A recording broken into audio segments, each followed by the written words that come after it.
Ini Anda lihat ya, ini kunci letter L ya. Nah, kita juga di sini memakai kunci letter L untuk mengatasi apabila nantinya ada kepala-kepala skrup atau kepala-kepala baut yang segi 5. Nah, ini membuka baut segi 5.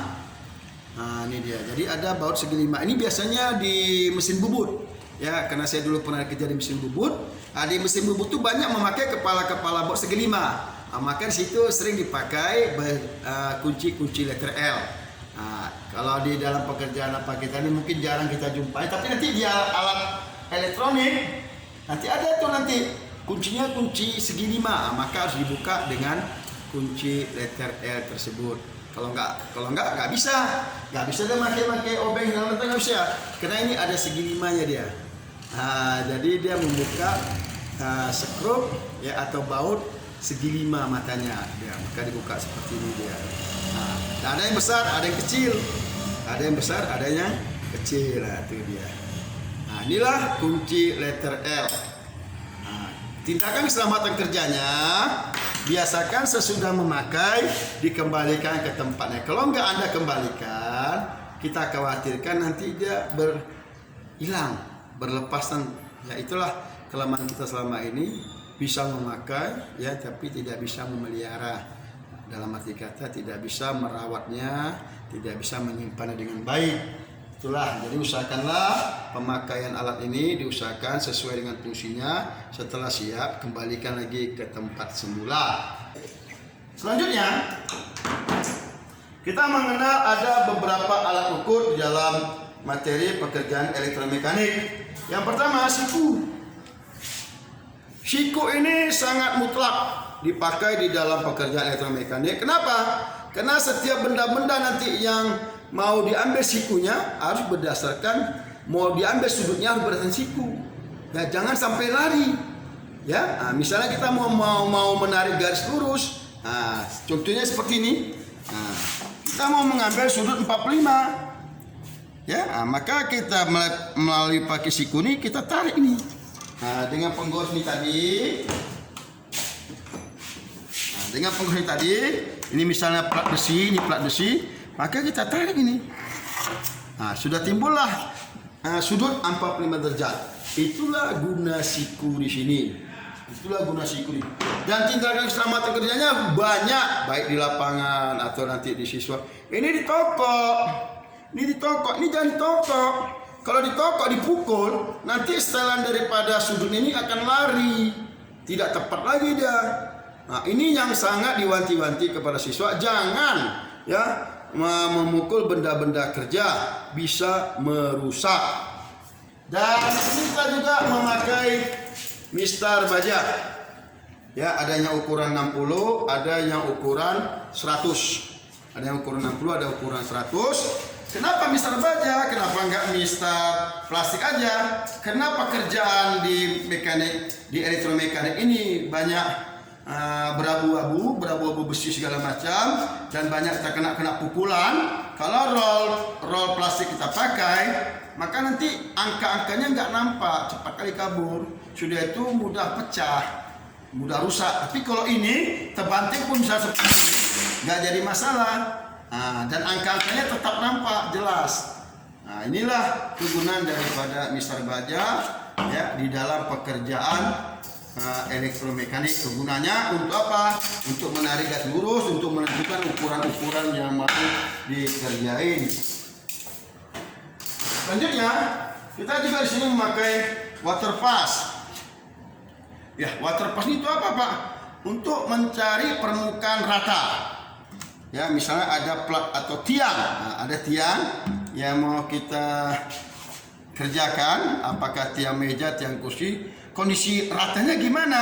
Kita pakai water pass. Baik posisi tegak begini bisa dilakukan anak-anak, baik posisi tidur, melihat rata daripada benda di bawah. Ini harus anak-anak harus tahu, harus paham cara mengerjain water pass tersebut. Selanjutnya kita juga memakai meteran gulung. Ini namanya meteran gulung namanya. Ya, meteran gulung. Di dalam meteran gulung ini nanti anak-anak banyak sekali memakai ini.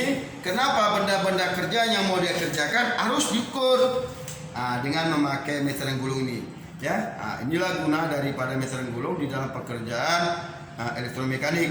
Dan tindakan keselamatan kerjanya jangan pernah menarik lewat daripada ukuran mistar gulung tersebut atau alat ukur gulung tersebut. Misalnya di sini tertera 5 meter, maka jangan lewat dari 5 meter ditarik. Ini kadang-kadang anak-anak tidak mengerti, tidak paham, maka kita jelaskan. Kalau seandainya ditarik lebih daripada 5 meter, maka ini tidak akan balik. Ya, meteran gulung ini tidak akan balik. Kenapa? Karena rusak, putaran di dalamnya rusak. Karena sudah dipaksakan keluar daripada ukuran yang sebenarnya. Itu dia. Tadi yang ini tadi tindakan keselamatan kerjanya juga begitu. Siap dipakai, jangan dicampak, jangan dipukul-pukul. Kalau dipukul-pukul, kalau dicampak, rusak. Ya, rusak sistem daripada pengukuran water pass tersebut. Jadi memang di dalam pekerjaan ala-ala ukur sangat sensitif terhadap kerusakan apabila menerima benturan-benturan yang keras. Dan kita juga memakai meteran kain, ada juga kita pakai meteran kain, ya. Jadi tengok kondisi di lapangan saja. Ada juga nanti kadang-kadang kita memakai meteran kain, ada juga memakai meteran gulung, ada juga memakai mistar baja. Baik, selanjutnya kita akan memperkenalkan jenis-jenis board yang nantinya akan dipakai oleh siswa tersebut. Yang pertama ada board, ya, board dinding beton, ya. Ini dipakai anak-anak harus bisa mengebor dinding beton. Kadang-kadang pengerjaannya untuk memasukkan pisher. Pisher ini gunanya untuk apa? Untuk memaku, ya, benda-benda kerja yang mau dilengketkan di dinding beton atau di dinding batu.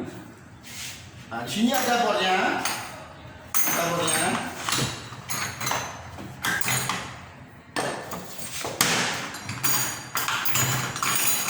Sini ada mata bornya.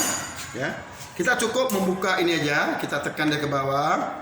Kita masukkan ini. Kita masukkan dia, ada bunyi dia, ya, apalagi dia kuat, maka kita mulai mengebor. Posisi ngebor ini nanti diajarkan kepada anak-anak, jangan sampai karena ini benda yang bergerak, yang berputar, maka tekanan daripada benda itu ke belakang sangat kuat. Jadi seorang siswa harus mampu dia memegang, menahan, ya, mampu menahan dan menekan, ya. Jadi seorang siswa itu kuda-kudanya harus pas. Bagaimana dia cara mengebor, menahan, menekan, ya, tekanannya. Jadi kalau dia hanya mampu menahan saja, nggak mampu menekan, ya nanti nggak terbor-bor itu dindingnya. Maka begitu dia tahan, tekanan ke belakang, dia tekan ke depan. Terus setelah bor tadi terlobangi dinding tadi, dimasukkanlah pisher ini, dikuncilah pisher ini, sama seperti peletakan ini. Kita lihat seperti ini. Seperti ini. Ini kan dibor dengan bor dinding untuk meletakkan perangkat daripada power supply tersebut, bantalannya. Makanya dibor pakai bor dinding itu. Dimasukkan pisher, ini pisher besi. Kunci pakai kunci pas atau kunci ring. Inilah nanti yang nantinya akan dilakukan oleh anak-anak. Setelah siap, maka anak-anak akan membuka kembali. Gampang. Tadi masukannya gini, udah bunyi krek, pasti udah mantap dan nggak keluar lagi dia. Nanti setelah siap mengebor, buka kembali. Dan di sini ada setelannya. Nah, ada setelannya, jadi ada untuk memutar, ada untuk menumbuk dia. Jadi ada dua kerjaan ini. Ini ada penyetelnya. Ini penyetelan daripada fungsi bor ini di sini. Nah, ini bisa kita putar. Nah, posisinya menumbuk apa memutar daripada kepala bor tersebut. Nah, jadi ada dua fungsi dia. Ini bor tangan, ya, bor tangan biasa. Nah, ini juga nanti akan dipakai oleh siswa dan sama juga seperti bor dinding itu, cuma lagi ini agak lebih kecil, ya, agak lebih kecil. Nah, di sini cara membukanya. Nah, ini cara membuka bornya. Nah, ini kita bisa buka ini. Nah, ini dia bisa terbuka. Kalau kita mau masang, tinggal masukkan kunci lagi pakai ini. Nah, pakai penguncinya. Nah, jangan pernah dipukul pakai plat tebal, dipukul ini rusak nanti nih. Ini akan rusak, maka dia harus pakai ini dibukanya. Nah, oke. Nah, setelah kuat ini kembalikan, masukkan ke tempatnya lagi. Setelah kuat, nah, maka mulailah anak-anak mengebor. Di sini ada penyetelannya. Ada penyetelannya untuk plat besi atau untuk plat kayu atau plat besi atau dinding beton. Nah, masih bisa juga ini dengan dua penyetelan ini. Nah, jadi anak-anak pakai untuk mengebor ini juga sama seperti bor beton tadi. Ini dipegang, ini diapain, ditekan, ditahan ke belakang, ditolak ke depan. Bisa begini, bisa juga begini. Kuda-kuda tetap lurus. Nah, itu dia. Nah, tindakan keselamatan kerja daripada bor ini. Nah, setelah siap, tolong dicabut. Jangan nggak dicabut. Ini kadang-kadang anak-anak, ya, anak-anak ini banyak setelah dia pakai, dia siap, dia letakkan aja. Ini sangat berbahaya, ya. Karena bisa saja nanti tertekan ini berputar dia. Nah, itu sangat berbahaya. Kalau sudah siap pekerjaannya, maka dicabutlah dan digulung kabelnya. Nah, digulung seperti ini. Digulung seperti ini. Sehingga alat-alat yang kita pakai pun bertahan lama. Nah, dikembalikan lagi ke tempatnya kalau ada tasnya. Tuh. Selanjutnya, kita ada juga bor skrup AC dan bor skrup DC. Ini kita perhatikan kemari, ya. Nah, ini bor skrup AC, banyak mata-matanya. Ada juga dia untuk mengebor biasa, sama seperti yang tadi itu. Nah, kita perhatikan bagaimana cara pengerjaannya nanti. Ini kita ajarkan kepada anak-anak. Pertama, ini kita ambil salah satu, ya, yang pas dengan ukuran bor itu. Kita masukkan, kita kunci. Nah, kita kunci kuat. Maka kita ambil daripada baterainya, kita masukkan. Nah, kita masukkan. Nah, kita uji coba. Ini skrupnya yang mau dipasang, ini skrupnya. Nah, perhatikan, kita pakai meja ini dulu. Nah, perhatikan kemari. Nah, kita tekan, maka nanti bornya akan masuk. Nah, ini namanya bor skrup.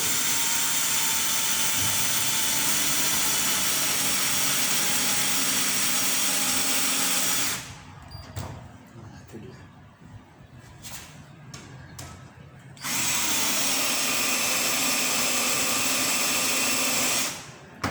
Itu dia. Nah, ini namanya bor skrup. Dan ini untuk skrup yang alur 2. Kalau untuk alur 1 di sini tidak ada. Nah, di bor skrup DC ini ada mata-matanya banyak. Ada yang untuk kepala baut segi 5. Nah, ada juga yang untuk skrup alur 1. ada juga yang bunga, ada juga yang segi 5 di segi 5.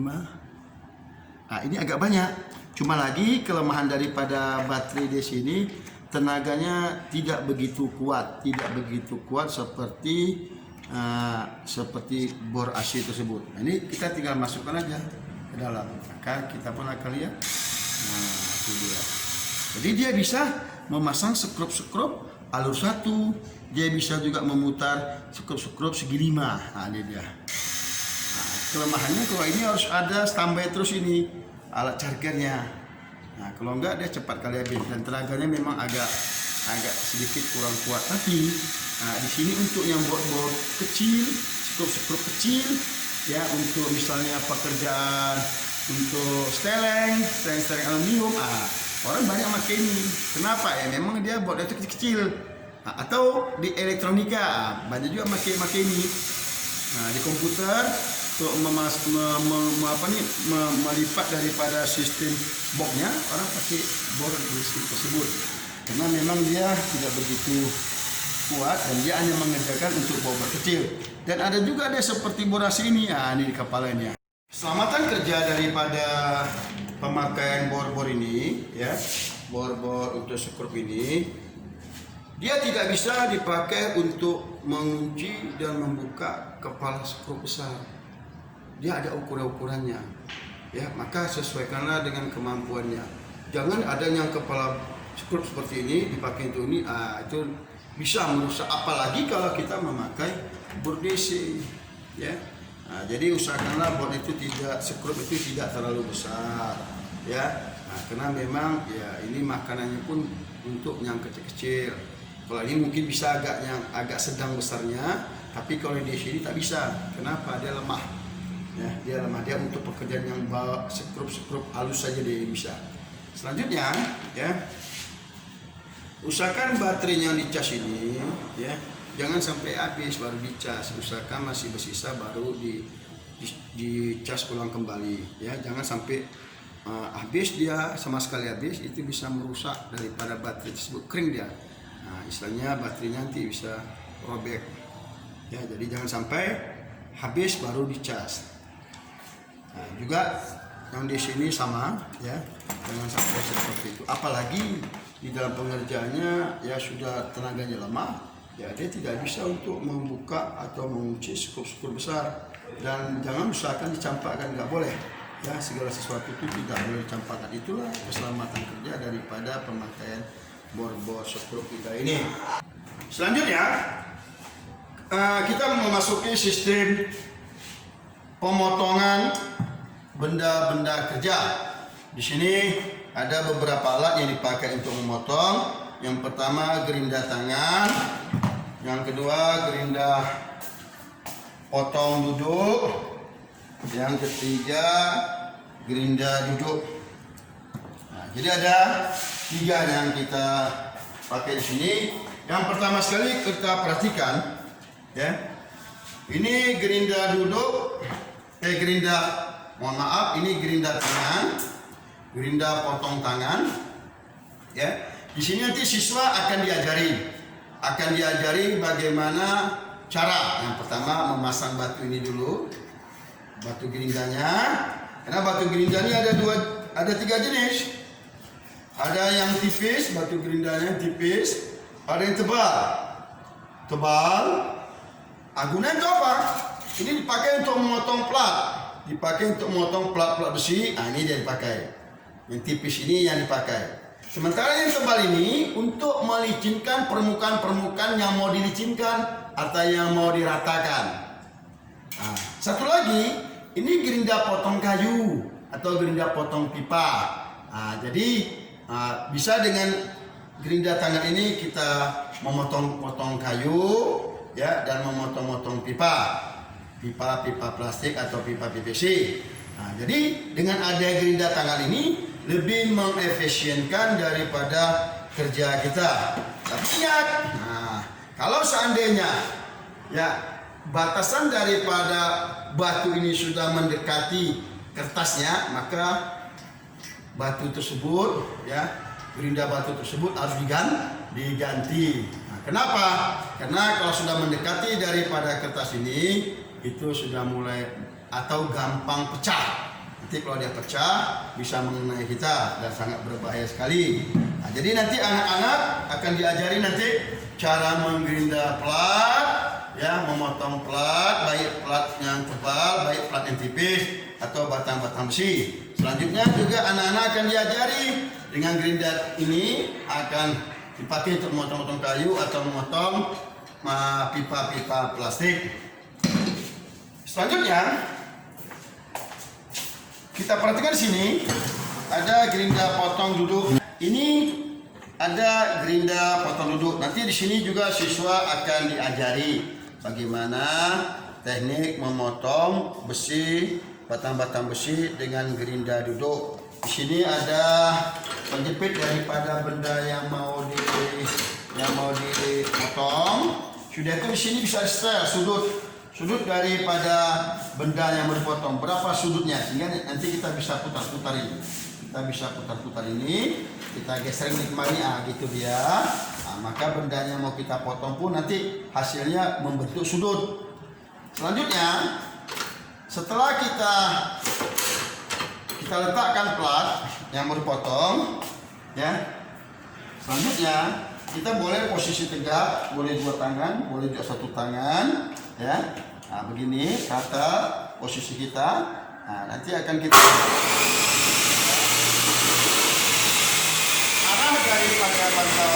arah dari percikan api kita usahakan mengarah ke depan, jalan mengarah ke kita. Juga kabel ini jangan hati-hati dengan kabel ini posisi harus di depan, tidak boleh di belakang bersama kita, sangat berbahaya. Setelah nanti sudah siap, segera dicabut coknya. Selanjutnya, ini gerinda duduk. Gerinda duduk, ini gunanya untuk apa? Nah, ini biasanya dipakai orang untuk menajamkan benda-benda yang mau ditajamkan atau mengalus benda-benda yang mau dihaluskan. Selanjutnya, di sini kita juga ada mempunyai gerinda duduk. Di sini fungsinya untuk biasanya kalau gerinda duduk ini dipakai untuk menajamkan apakah itu mata pisau ataukah benda-benda besi yang mau ditajamkan. Kalau dulu saya bekerja di bengkel bubut, ini selalu dipakai untuk menajamkan mata pisau bubut saya. Nah, jadi orang semuanya pakai ini. Atau ada benda-benda yang mau dihaluskan, benda-benda kecil yang mau dihaluskan juga memakai bor duduk tersebut, bukan bor, gerinda duduk tersebut. Nah, selanjutnya kita masuk ke alat-alat pengaman. Alat-alat pengaman, ya. Nanti di dalam bekerja, ya, di dalam praktek elektromekanik, anak-anak diharuskan memakai sarung tangan.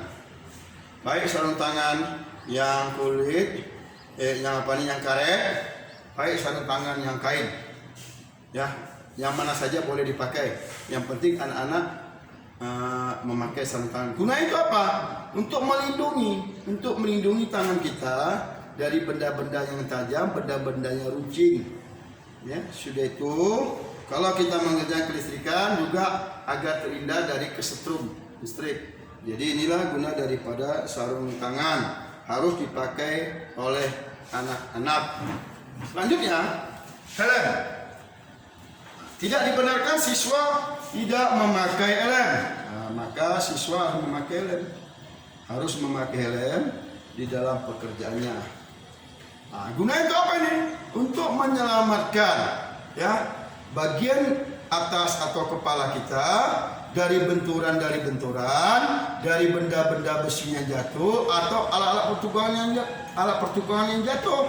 Kan bisa saja kita ngerjain di atas. Kita mengerjain di atas, apakah menotok, apakah menggerinda, apakah mengelah di atas. Sementara ada yang di bawah. Ada yang jatuh alat yang di bawah ini karena pakai helm, ada yang jatuh kena kepalanya, tidak menimbulkan kecelakaan. Itulah gunanya helm ini, ya. Jadi sangat diharapkan kepada siswa, setiap siswa yang praktek harus memakai helm. Selanjutnya ada kacamata. Ada yang putih, ada yang hitam. ada yang putih, ini dia, ya. Ada juga yang hitam. Biasanya kalau yang putih ini dipakai untuk menggerinda-gerinda, tapi kalau yang hitam ini dipakai untuk mengelas. Nah, mengelas kita, jadi tajam sekali percikan daripada api las tersebut. Ya, kalau tidak pakai kacamata, nanti tembus ke mata kita cepat rusak. Ya, nah, dengan adanya kacamata hitam ini terhindar sebagian cahaya pijaran daripada besi di las tersebut ke mata kita. Dan lebih baiknya lagi kalau pakai topeng ini waktu mengelas.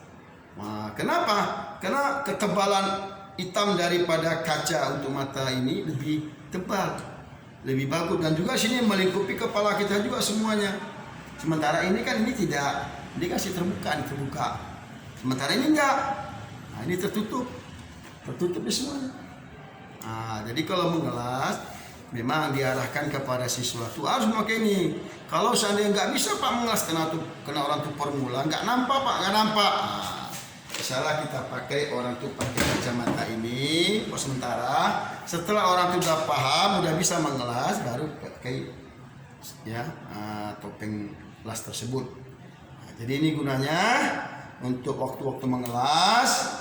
Sementara yang putih ini waktu menggerinda. Nah, kalau menggerinda kita, ya gunanya kacamata ini kan untuk mengindahkan percikan-percikan atau ada butiran-butiran besi dari mata pisau ini mengarah ke mata. Dengan ada kacamata, maka selamat. Dan lagi pula dengan warnanya putih, kita tetap juga tepat kita melihat. Kalau kacamata kita hitam, agak kabur, agak kurang tepat. Tapi kalau putih tepat ya. Jadi waktu menggerinda, baik gerinda tangan, baik gerinda potong duduk ini, orang selalu memakai kacamata putih. Tapi kalau mengelas, orang selalu memakai, kalau nggak topeng las ini atau kacamata hitam ini. Nah, itulah alat-alat pelindung daripada pekerjaan elektromekanik. Selanjutnya, ini baju praktek. Wah, ini sangat mutlak. Setiap siswa tidak dibenarkan memasuki bengkel listrik SMK Sinar ini atau mengerjai pekerjaan di bengkel Sinar ini kalau tidak memakai baju praktek. Di bagian belakangnya kita lihat bagian celana dengan bajunya menyatu, dan di sini ada per-pernya. Kenapa? Ini bisa untuk membesarkan punggungnya, karena ini dipakai selama 3 tahun oleh anak-anak. Nah, bagian depannya kita lihat resletingnya menyatu dari celana sampai ke leher. Nah, jadi anak-anak dibungkus semua badannya dengan ini, dibungkus pakai kacamata, pakai helm, pakai sepatu safety. Nah, nanti ada sepatu safety lagi. Paslah tindakan keselamatan kerja sudah sangat sempurna atau sudah sangat baik di SMK Sinar ini jurusan listrik. Inilah dia, ini baju prakteknya. Ya, jadi kalau siswa tidak bawa baju praktek, tidak diperkenankan masuk bengkel atau mengerjain pekerjaan di bengkel. Selanjutnya, ini sini ada mesin las. Ya, di sini kelebihan jurusan listrik, ya kelebihan jurusan listrik di SMK Sinar ini, di dalam pekerjaan elektromekaniknya, anak-anak diajari ngelas. Setiap anak diajari ngelas. Ya, tidak pun sempurna seperti siswa jurusan mengelas, tetapi siswa harus bisa mengelas walaupun mengelas titik aja menjadi. Kenapa? Karena di lapangan juga nanti bidang elektromekanik itu hanya mengelas titik. Nah, misalnya membuat jejak-jejak kabel. Nah, jejak-jejak kabel itu besinya las titik semua. Nah, jadi siswa itu harus bisa mengelas titik aja. Nah, mengelas titik. Itulah kelebihan daripada SMK TR Sinar ini jurusan listrik. Dan saya yakin ya anak-anak kelas 1 nanti seluruh alat-alat ini diperkenalkan kepada anak-anak kita, dan juga dikasih orang yang mengoperasionalkan alat-alat yang ada di atas meja yang banyak ini, insya Allah Saya yakin setelah tamat nanti dari SMK Tersinar ini, anak-anak kita pasti mampu bersaing, pasti mampu mandiri, baik mandiri membuka usaha sendiri, baik mandiri di dalam mencari pekerjaan. Dan sudah banyak ya bukti-bukti dari perusahaan-perusahaan yang memanggil saya, siapa guru kalian yang di bengkel. Saya dipanggil oleh beberapa perusahaan dan menceritakan bahwasanya anak didik SMK Tersinar ini jurusan listrik ya sudah sangat baik skill dan kemampuannya, serta karakter diri juga terdidik, Pak. Kami bersyukur dari pihak industri katanya, karena Bapak telah menelurkan, telah membuat anak-anak itu menjadi yang terbaik. Inilah ucapan dari beberapa orang pimpinan-pimpinan di industri, baik yang berada di KIM, baik yang di luar KIM. Saya senang dan saya bersyukur alhamdulillah kepada Allah, karena ridha Allah lah semua ini sudah terjadi dan sudah terprogram pada diri saya dan kepada diri anak didik saya, dan insya Allah ini berkelanjutan ya, sehingga saya tidak heran kalau untuk jurusan listrik SMK Tersinar ini kelas 1-nya itu 7 lokal, kelas 1 itu 7 lokal. Saya rasa untuk seluruh Indonesia mungkin jurusan listrik Sinar inilah yang paling banyak muridnya, sampai 7 lokal. Kelas 1 7 lokal, kelas 2 7 lokal, kelas 3 baru 6 lokal. Luar biasa, begitu banyak kami menamatkan anak-anak SMK jurusan listrik. Dan di jurusan listrik ini juga tidak terfokus kepada yang ada di kurikulum dan modul saja. Kami juga mengadakan pengembangan-pengembangan yang ada di lapangan. Contoh misalnya anak-anak juga dididik ya, mengenai ilmu komputer, anak-anak juga dididik mengenai ilmu komunikasi handphone, anak-anak dididik juga mengenai ilmu sistem pendingin, anak-anak dididik juga bagaimana cara menggulu. Jadi jelas satu kelompok besar ini ya dikuasai oleh anak-anak kita. Tinggal anak-anak kita itu lagi tinggal di mana dia mau bekerja, apakah buka usaha sendiri atau bekerja sama orang lain. Sekarang yakinlah kita ya, SMK Sinar ini jurusan listrik akan berkembang dengan pesat asalkan kita menjalankan amanah-amanah yang telah ditetapkan oleh yayasan kita, dan juga amanah-amanah yang telah diamanahi oleh Allah Subhanahu wa taala kepada kita untuk menurunkan ilmu-ilmu kepada anak-anak bangsa ini. Saya rasa sudah cukup demikian, dan untuk SMK bisa, SMK mempunyai kepribadian, SMK mempunyai karakter yang baik, SMK akan maju sebagai ujung tombak pembangunan di Indonesia, terkhusus di Sumatera Utara ini. Demikian saja salam saya kepada Bapak Yayasan kita yang begitu berkompeten